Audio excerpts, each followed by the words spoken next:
Hello guys, this is TKM. நம்ம போனதில் பார்த்தீங்கன்னா HTML இன்ட்ரடக்ஷன்ஸ்லாம் பார்த்தோம். இந்த இடத்துல பார்த்தீங்கன்னா HTML டெக்ஸ்ட் எலமெண்ட்ஸ் பற்றி பார்ப்போம். இது வந்து ரொம்ப பேசிக்காக உள்ளது தான். First starting stage. ஏன்னா அவ்வளோ கஷ்டம்லாம் இல்லை, ஈஸி தான். இப்போது ஃபர்ஸ்ட் விஷயம் என்ன அப்படின்னா, நீங்கள் இப்போது பார்த்தீங்கன்னா அந்த இருக்கா இதில் தடவை ஒரு லெட்டர் வர வைக்கணும் அப்படிங்கிறதுக்காக இப்போது என்னோடய சேனல் பேரே நான் வர வைக்கணும்னு நினைக்கிறேன் அப்படின்னா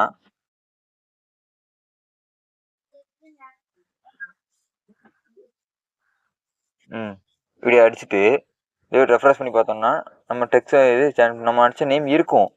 ஆனால் இப்படி பண்ணக்கூடாது, வந்து அவ்வளோ ஃபார்மெட் இல்லை. இந்த ரியல் ஃபார்மெட்ஸ் போன வீடியோவில் நம்ம பார்த்த மாதிரி இந்த டாக் டைப் இதெல்லாம் கொடுத்தா பண்ணணும். இப்போ நாங்கள் சொல்லிக் கொடுக்க நான் நார்மலாக பண்ணுறேன். பார்த்தீங்கன்னா நீங்கள் சும்மா ஒரு கொழுத்து எழுத போகிறீங்க அப்படின்னு நினச்சா ஃபஸ்ட்டு என்ன பண்ணுவீங்க, ஒரு ஹெட்டிங் போடணும் இல்லையா? அந்த ஹெட்டிங்க்கு மொத்தம் H1 அப்படிங்கிறது இருக்குது. இந்த H1 அப்படிங்கிறது எதை குறிக்கும்னா, ஹெச்ங்கிற ஹெட்டிங், ஒன்றுங்கிறது அதோட சைஸ். இப்போ நான் சேனலோட பேரை போட்டுக்கிட்டேன். இப்போ பாருங்கள், ரீஃப்ரெஷ் பண்ணி பார்க்குறேன். தெரியுதா எவ்வளோ பெருசாக இருக்குது? தெரியுதா? இதான் ஹெட்டிங் டேக் H1, அந்த ஒன்னோட சைஸோட இது தான். இப்போது இதை டெலிட் பண்ணிவிட்டு பாருங்கள், நான் மொத்தம் H1 H2 H3 X6 வரைக்கும் இருக்குது. அந்த X6 வரைக்கும் போடுற பாருங்கள். இப்போ உங்களுக்கு அந்த சைஸோட டிஃப்ரென்ஸ் இப்போ தெரியும். H1 H2 H3 H4ஓட டிஃப்ரெண்ட் உங்களுக்கு புரியும்னு நினைக்கிறேன். இந்த பார்த்தா உங்களுக்கு தெரிஞ்சிருக்கும். H1 இப்போ நம்ம மேக்ஸிமம் யூஸ் பண்ணுறது பார்த்தீங்கன்னா 1 2 3 வரைக்கும் யூஸ் பண்ணுவோம். மற்றபடி அது கீழக்கெல்லாம் யூஸ் பண்ண மாட்டோம் தான், தெரிஞ்சு வச்சுக்கோங்க. இப்போ H7 அப்படின்னு போடாதீங்க, H7 கன்ஃபார்ம் வராது, நான் பண்ணி பார்த்துட்டேன். இப்போ நம்ம ஹெட்டிங் டேக் படிச்சிட்டோம். இதுக்கு அடுத்து நம்ம படிக்க போகிறது தெரியுமா, பேராகிராஃப் டேக். ஒரு பேராகிராஃப் அப்படிங்கிறது இப்போ அடுத்து கீழே போகிற எழுத்து. இப்போ பார்த்தீங்க பேராகிராஃப் ஃபர்ஸ்ட் லெட்டர் என்ன, P. அதான் P என்ட்ரு பண்ணிங்கன்னா அந்த இது விழுந்துடும், பேராகிராஃப் டேக். இந்த பேராகிராஃப் டேக்கில் இப்போ ஹாய் ஹலோ அப்படின்னு நான் எழுதணும்னு நினைக்கிறேன். இப்போ பாருங்க, இப்போ ரீஃப்ரெஷ் பண்ணி பார்க்குறேன். ஹாய் ஹலோ நான் டைப் பண்ணது லெட்டர் இதில் இருக்குது. இதுதான் பேராகிராஃப் டேக். ஆனால் இதில் நீங்கள் ஒரு டிஃப்ரெண்ட் பார்த்தீங்களா, நான் இதில் டைப் பண்ணியிருக்கேன் ஹாய், அடுத்து ஒரு பெரிய ஃபேஸ் விட்டு ஹலோ இந்த மாதிரி விட்டுருக்கேன்.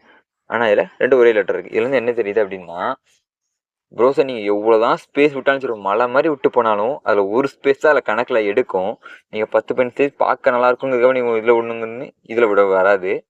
அது எப்படி வரணும், இதை நீங்கள் எப்படி வர வைக்கணும் அப்படின்னு நினச்சிங்கன்னா, பிஆர் டேக். பிஆர் மீன்ஸ் இந்த லைன் பிரேக். இதை வந்து பார்த்தீங்கன்னா ஒரு எம்டி டேக்னு சொல்லுவாங்க. அதாவது ஓப்பனிங் டேக், க்ளோசிங் டேக் அந்த மாதிரி இந்த டேக் இல்லாமல் சிங்கிள் டேக் மட்டும்தான், அவ்வளோதான். இப்போ நீங்கள் பார்த்தீங்கன்னா நீங்கள் எதிர்பார்த்த மாதிரி இந்த இது இருக்கும், அடுத்த லைனில் வர மாதிரி இருக்கா, இது ஒரு லைன் பிரேக், அவ்வளோதான். இதுவே முடிஞ்சிருச்சு அப்படிங்கிறத அது காமிக்கும். That's line break. இப்போது எனக்கு அடுத்த ஒன்று தோணுது, ஹாய் ஹலோ. இதில் இந்த ஹாய் வந்து போல்டாக காமிக்கணும். இந்த போல்டு அப்படிங்கிறது இந்த லெட்டரை கொஞ்சம் தண்டியாக காமிக்கிறது, அதுதான் போல்டு அப்படிம்பாங்க.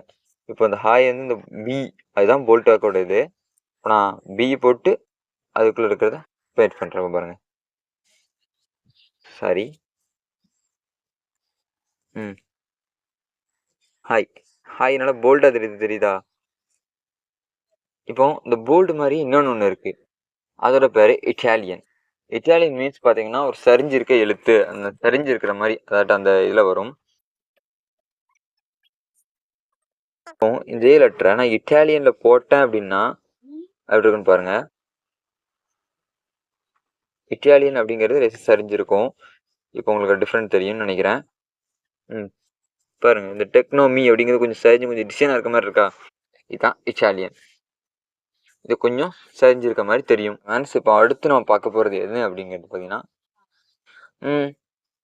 இப்போ உங்களுக்கு பார்த்தோன்னா கார்பன் டை ஆக்சைடு எழுதணும் அப்படின்னு நீங்கள் நினச்சிருக்கீங்க. கார்பன் டை ஆக்சைடுக்கு பார்த்தோன்னா இல்லை பார்த்தோன்னா CO2 இப்போ ரீஃப்ரெஷ் பண்ணி பாருங்க. நான் உங்களுக்கு CO2, இந்த CO2வில் இந்த 2 பார்த்தீங்கன்னா உங்களுக்கு கீழே வரணும். ஆனால் அது எப்படி வர வைக்கிறதுன்னு உங்களுக்கு டவுட்டாக இருக்குது. இந்த CO2வில் கீழே வரணும், ஆனால் மேலே இருக்குது. அது கீழே வர வைக்கிறதுக்கு என்ன அப்படின்னு பார்த்தீங்கன்னா, இதோட பேர் சப்ஸ்கிரிப்ட். கீழே வர்றோம் அப்படின்னா சப்ஸ்கிரிப்ட், CUP. சார் அந்த லெட்டரோட சேர்ந்துருக்க பேர் கொஞ்சம் இதாக இருக்குது, CUP சப்ஸ்கிரிப்ட். இந்த சப்ஸ்கிரிப்டுக்குள்ளே நான் அந்த 2 போட்டேன் அப்படின்னா அது பார்த்தீங்கன்னா கீழே காமிக்கும். இந்த மாதிரி இன்னொன்று இருக்குது, subscript, super script. Super script அப்படிங்கிறது பார்த்தீங்கன்னா இப்போ 5 ஸ்கொயர் அப்படின்னு நான் போடணும்னு நினைக்கிறேன். ஆனால் இதில் பார்த்தீங்கன்னா இப்போ 52 தான் காமிக்கும். ஸ்கொயர் அப்படிங்கிறத காமிக்கணும் அப்படின்னு என்ன பண்ணணும்னா சூப்பர் ஸ்கிரிப்ட் SUP அப்படிங்கிறத யூஸ் பண்ணிங்கன்னா உங்களுக்கு சூப்பர் ஸ்கிரிப்ட் வந்து வரும். சூப்பர் ஸ்கிரிப்ட்னா வேற ஒன்றும் இல்லை, மேலே காமிக்கும், அதுதான் சூப்பர் ஸ்கிரிப்ட். இப்போ உங்களுக்கு டிஃப்ரென்ஷியேட் தெரியும்னு நினைக்கிறேன். இப்போ நீங்கள் இது எப்படி ஞாபகம் வச்சுக்கிறது அப்படிங்கிறது பார்த்தீங்கன்னா, இப்போ ஒரு பொருள் உங்களுக்கு எலமெண்ட் மேலே தெரியணும் அப்படின்னா அந்த P நோட்டீஸ் பண்ணுங்கள். அந்த P பார்த்தீங்கன்னா மேலே இருக்குது. அந்த P வந்துச்சுன்னா மேலே அந்த சுழிச்சிருக்கும் போது அதோட நம்ம கொடுக்குற பொருள் மேலே போகும். சப் அந்த P கீழே இருக்கும்போது நீங்கள் கொடுக்குற பொருள் கீழே வரும். இந்த மாதிரி சிம்பிளாக நினச்சிக்கிட்டிங்கன்னா இதோட தான், இது சிம்பிள் கான்செப்ட் தான். அடுத்து பார்த்தீங்கன்னா என்ன பண்ணலாம்னா கமெண்ட் அப்படிங்கிறது பார்த்தீங்கன்னா இது ஒன்றும் இதில் ப்ரௌசரில் காமிக்காது. பட் இருந்தாலும் உங்களோட ரெஃபரன்ஸ் அடுத்து பார்த்தீங்கன்னா நீங்கள் கிரியேட் பண்ண வெப்சைட்டை வேறு யார்ட்ட வந்து பார்த்தாங்கன்னா அவங்களோட ரெஃபரன்ஸ், இல்லைன்னா சில விஷயங்கள் வந்து இப்போதைக்கு இது தேவையில்லை, ஒருவேளை நான் தேவைப்பட்டால் எடுத்துப்பேன் அப்படி மாதிரி ஒரு சூழ்நிலை ஏதாவது கிரியேட் பண்ணும்போது வச்சுருந்தீங்கன்னா அப்போ நேரத்தில் இது எங்களுக்கு தேவைப்படும். இந்த கமாண்ட் அப்படிங்கிற ஒரு ஷார்ட் ஃபார்ம் என்னென்னு பார்த்தீங்கன்னா Ctrl+/. அடிச்சிங்கன்னா இந்த கமாண்ட் அப்படிங்கிறது நீங்கள் டைப்பும் பண்ணலாம், உட்காந்து இந்த ஓப்பனிங் டேக் எல்லாம் போடலாம். பார்த்தீங்கன்னா இப்போ இந்த வார்த்தை மறைஞ்சிருக்கும், ஆனால் இதில் இருக்கும். இப்போ உங்களுக்கு ஒருவேளை இது தேவை எனக்கு அப்படின்னு நீங்கள் நினச்சிங்கன்னா திரும்ப இதை மட்டும் ரிமூவ் பண்ணி விட்டிங்கன்னா போதும், திரும்ப உங்களுக்கு அது வந்துடும். இப்போ இதே நீங்கள் உங்களோட வேற ரெண்டு இன்ஸ்டால் பண்ணி பார்த்தாங்கன்னா உங்களுக்கு தெரியும் இந்த மாதிரி விஷயங்களை. இந்த கமெண்ட் டேக் பார்த்தா நம்ம மேக்ஸிமம் யூஸ் பண்ணுவோம். எந்த மாதிரி விஷயத்துக்காகனா நான் நிறைய யூஸ் பண்ணுறதுக்காக அப்படிங்கும்போது நானே சில விஷயம் பண்ணிட்டு சரி இந்த விஷயம் இப்போதைக்கு தேவையில்லை அப்படின்னு நினைக்கிற மட்டும் இல்லை பண்ணுவேன். டெலிட் பண்ணுறதை விட இது கொஞ்சம் பெட்டர் அப்படின்னு சொல்லிக்கலாம். அடுத்து பார்த்தீங்கன்னா ஹெச்ஆர் டேக் அப்படிங்கிறது பார்த்தீங்கன்னா உங்களுக்கு ஒரு அர்த்தம் முடியுது. அடுத்து ஒரு நம்மளாம் எழுதி முடிச்சு கோடு போடுவோம்ல, அந்த மாதிரி ஒரு ஹெச்ஆர்னு ஒரு போட்டிங்கன்னா அவ்வளோதான். இது ஒரு சும்மா ஜஸ்ட் ஒரு கோடு மாதிரி, இது தெரியுதா, இந்த கோடு போட்ட மாதிரி இருக்கும், வேற ஒன்றும் சிறப்பம்சங்கள்லாம் கிடையாது. சும்மா நம்ம கேரளத்துக்கு கோடு போடணும் வழக்கம் இல்லையா, அதனால. இப்போ அடுத்து பார்த்தீங்கன்னா சிமேட்டிக் மார்க், இதை பற்றி கொஞ்சம் பார்ப்போம். சிமேட்டிக் மார்க் அப்படிங்கிறது இப்போ நம்ம பார்த்தது வந்து ஸ்ட்ரக்சர் மார்க்குங்கிறது அதோட வடிவத்துங்களை மாற்றும். ஆனால் இந்த சிமேட்டிக் மார்க் வந்து வடிவத்தெல்லாம் மாற்றாது, சில பொழுது மாற்றும். இந்த ஸ்ட்ராங் அப்படிங்கிறது கிட்டத்தட்ட பேசி பார்த்தீங்கன்னா போல்டு மாதிரி தான், பார்க்கறதுக்கு போல்டு எப்படி இருக்கோ அதே மாதிரி தான் இருக்கும். நீங்கள் போல்டு பக்கத்தில் போட்டிங்கன்னா உங்களுக்கு வித்தியாசமே தெரியாது, அந்த மாதிரி தான் இருக்கும். ஆனால் ஸ்ட்ராங்குக்கும் போல்டுக்கும் ஒரு வித்தியாசம் என்னென்னா, போல்டுங்கிறது உங்களுக்கு அந்த வார்த்தையில் மற்ற வார்த்தையை கம்பேர் பண்ணும்போது கொஞ்சம் முக்கியமாக தெரியணும் அப்படிங்கிறது. ஆனால் ஸ்ட்ராங் அப்படிங்கிறது இது இம்பார்ட்டண்ட்டான விஷயம், முக்கியமானது அப்படின்னு சொல்ல வருவாங்கல்ல, அந்த மாதிரி விஷயம் தான் ஸ்ட்ராங்கில் போடுவாங்க. நீங்கள் நினைக்கலாம் பார்க்கறதுக்கு ரெண்டும் ஒரே மாதிரி தானடா இருக்குது, இதை பார்த்துட்டு என்ன ஸ்ட்ராங் இது போட்டு என்னடா பிரயோஜனம் அப்படின்னு கேட்கலாம். அது பார்த்தீங்கன்னா நிறைய பார்த்தீங்கன்னா வெப்சைட் இந்த ஆடியோ அந்த மாதிரி இதாக கேட்குறவங்களுக்கு இந்த ஸ்ட்ராங்கிறது ரொம்ப அழுத்தி சொல்லும். அதுக்காக அழுத்தி சொல்லுங்கிறது இது முக்கியமானது அந்த மாதிரி ஒரு கான்செப்டில் சொல்லும், அதுதான் ஸ்ட்ராங். இதுக்கு அடுத்து எம்பேர்ஸ், அதை இஎம் அப்படிங்கிற டேக்ல நம்ம குறிப்பிடுவோம்.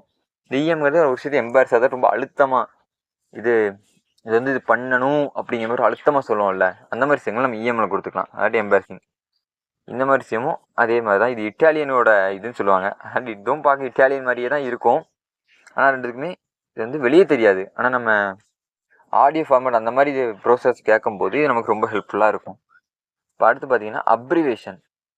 இப்போ நீங்கள் வந்து ஒரு அப்ரிவேஷன்லாம் போட போகிறீங்க, அதாவது நான் வந்து ஐஏஎஸ் படிக்கிறேன், ஐஏஎஸ் அந்த ஐபிஎஸ் அந்த மாதிரி ஒரு அப்ரிவேஷன் அப்படிங்கும்போது நீங்கள் அந்த அப்ரிவேஷன் சும்மா போடாமல் ஏபிபிஆர் அதில் பார்த்தீங்கன்னா அப்ரிவேஷன் அப்படிங்கிறத நீங்கள் உள்ளே போடலாம். இதுக்குள்ளே நீங்கள் போட்டிங்கன்னா இது அப்ரிவேஷன் சொல்லும்போது அது கொஞ்சம் ஒழுங்காக கரெக்டாக சொல்லும், அப்ரிவேஷன் தான் சொல்கிறோம் அந்த மாதிரி சொல்லும், அவ்வளோதான். இதுக்கு அடுத்தமானது டெலிட். இப்போ ஒரு விஷயம் இருக்கு, அதாட்டு லேப்டாப்போட ப்ரைஸ் வந்து பார்த்தீங்க அப்படின்னா ஒரு எக்ஸாம்பிளுக்கு போடுவோம், ஒரு 10,000 போட்டுருவோன்னு வச்சுக்கோங்களேன். 10,000 அப்படிங்கிற மாதிரி போட்டிருக்கேன். இப்போ என்னோட லேப்டாப் ஒரு 10,000 இல்லை, 10,000 ரேட் ஏறிடுச்சு. ஆனால் 10,000 ஏறி மாற்றலாம், ஆனால் எனக்கு 10,000 இருக்கணும், புது ரேட்டும் இருக்கணும் அப்படிங்க நினச்சிங்கன்னா டெலிட் இதை நீங்கள் யூஸ் பண்ணலாம். இந்த டெலிட் அப்படிங்கிறது பார்த்தீங்கன்னா டிஇஎல் அப்படிங்கிறது எதை குறிக்குது அப்படின்னா டெலிட் மீன்ஸ் நீங்கள் என்ன பண்ணுவோம், அதான் அழிஞ்சிருமாடா அப்படின்ட்டு, அழியெல்லாம் செய்யாது, அடித்த மாதிரி தெரியும், ஒரு சின்ன கோடு போட்ட மாதிரி இது மேலே பாருங்க. ப்ரைஸ் 10,000 போட்டு அடிச்சிருக்கா. ஆனால் உங்களுக்கு 10,000 போட்டு இப்போ அழிச்சாச்சு. இப்போ புதுசாக நீங்கள் ஒரு இன்செர்ட் பண்ணி ஆகணுமே. அதுக்கு பார்த்தீங்கன்னா நவ் ப்ரைஸ்னு போட்டு இப்போ இன்செர்ட் பண்ணணும். இன்செர்ட்டோடது பார்த்தீங்கன்னா INS இன்செர்ட் அப்படிங்கிற போட்டு இப்போ வந்து ஒரு 20,000 அப்படின்னு போட்டுக்கிறேன்.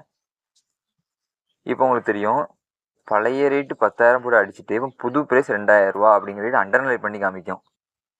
ஓல்டு ப்ரைஸ் நவ் ப்ரைஸ் இந்த மாதிரி பல முன்னாள் பின்னால் இந்த மாதிரி போடுறதுக்கெலாம் இது யூஸ் பண்ணுவாங்க. இது பர்சனலாக எனக்கு ரொம்ப பிடிச்சதான் இருக்குது.